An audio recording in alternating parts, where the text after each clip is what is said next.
One of the most encouraging instances of Christian unity I've ever seen in my entire life happened during a debate. And not just any debate, a debate on eschatology of all things. About 9 years ago, Desiring God put on this debate between 4 different people. Really, it was 3 people, and then a 4th person was a moderator, where they were discussing the Millennium. Eschatology is renowned for being one of the most divisive topics of all Christendom in all systematic theology for everybody who ever studies it. Part of the reason why is that all of the different camps break themselves into different groups based on how they interpret one of the most confusing chapters in the entire Bible, which is Revelation 20. I remember watching this debate years ago and just being struck by the fact that we've got these men who are gathered around this table for a huge disagreement and a debate and a discussion about points where they are in disagreement regarding what happens for the millennium, who then go on to agree without qualification about the ultimate state and what the eternal state looks like.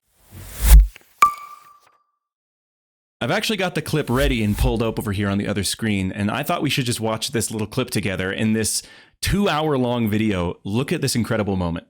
Do you want to talk about the millennium? Yeah. One more pre-millennium question.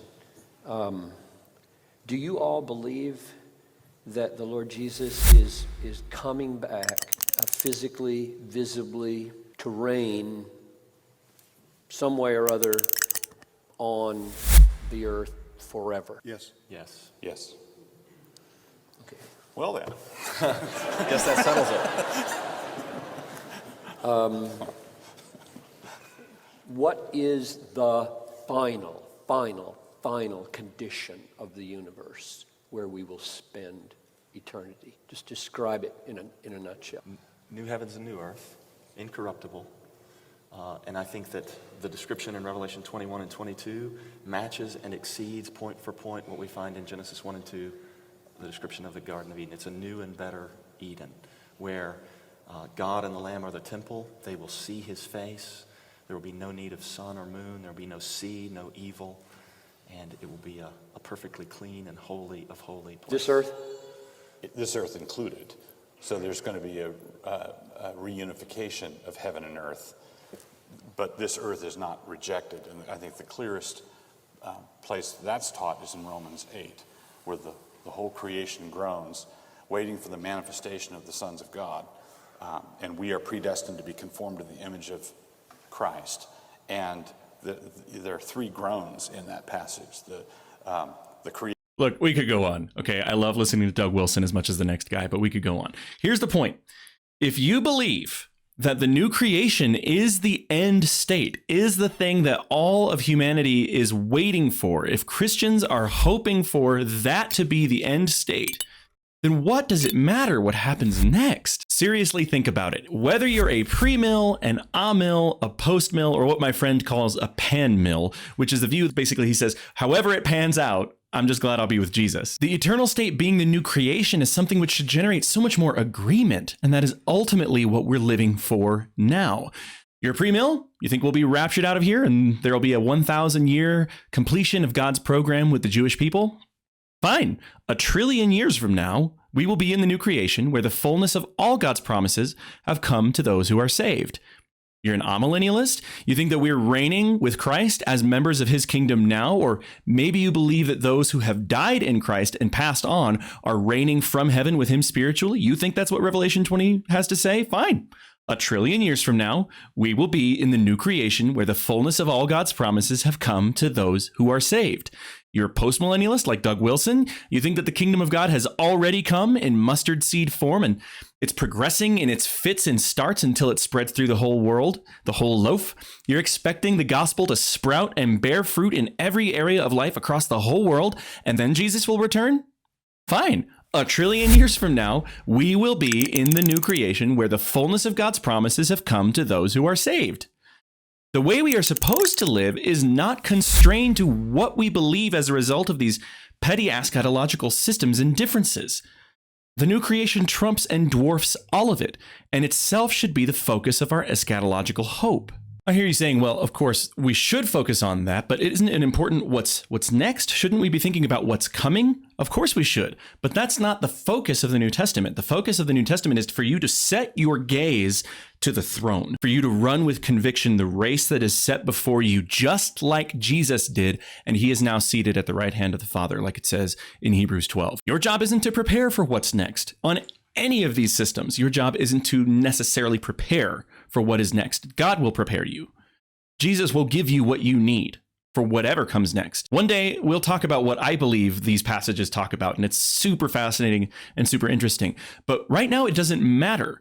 What matters is unity and agreement and excitement over what is final, what is eternal, what is coming in the end. Let's talk about why that is so important right now. We've gone to a passage in John chapter 17, where it's in the middle of what's called the high priestly prayer. This is absolutely one of my favorite passages. Listen to what Jesus has to say. I do not ask for these only, but also for those who will believe in me through their word. Okay. These only are the people that are in his immediate vicinity. And those are the disciples, the 12, right? He's saying, I'm not asking just for them. I'm asking for everyone who will believe in me through their word, meaning all believers everywhere. Okay. What does he say? That they may all be one, just as you, Father, are in me and I in you, that they also may be in us, so that the world may believe that you have sent me. Pause for a minute.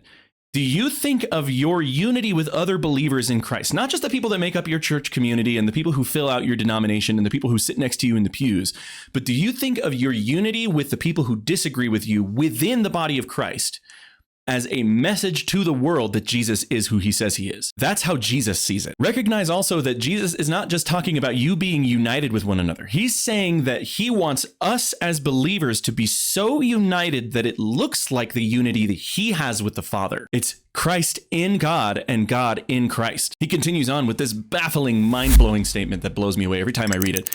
Here in verse 22, he says, the glory that you have given me, I have given to them, that they may be one even as we are one. I in them, and you in me, that they may become perfectly one, so that the world may know that you sent me and loved them even as you loved me.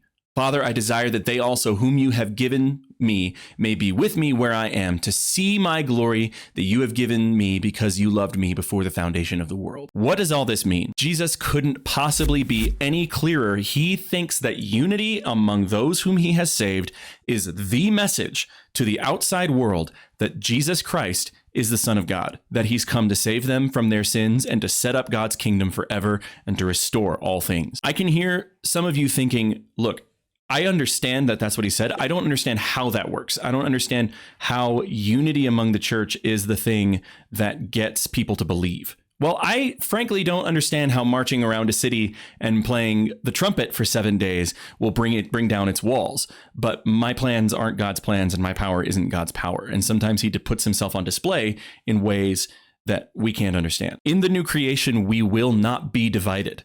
Whichever one of us is right, whichever one of us is wrong, I think all of us are going to have a mixture of what was right and what was wrong in our theology. That's not the point. In that day and age, we will see face to face and we will become like what we behold. Paul says, we know in part, we prophesy in part, but then in that day, the perfect will come. That's from 1 Corinthians 13. Some of us get so tripped up in hoping and trying to get everything right here on earth. I'm not against solid doctrine. I love solid doctrine. I love thinking through and reading what the Bible says in the original languages and building a worldview on top of that. And that can only be done through deep study of the scriptures. And deep study of the scriptures is going to lead some people to different conclusions about things. The one thing that we cannot sacrifice in the meantime is unity. And if we're going to unify around something, it has to be Jesus and Jesus's ultimate plans for those who follow him. And those ultimate plans don't consist in a rapture and a tribulation and a millennium.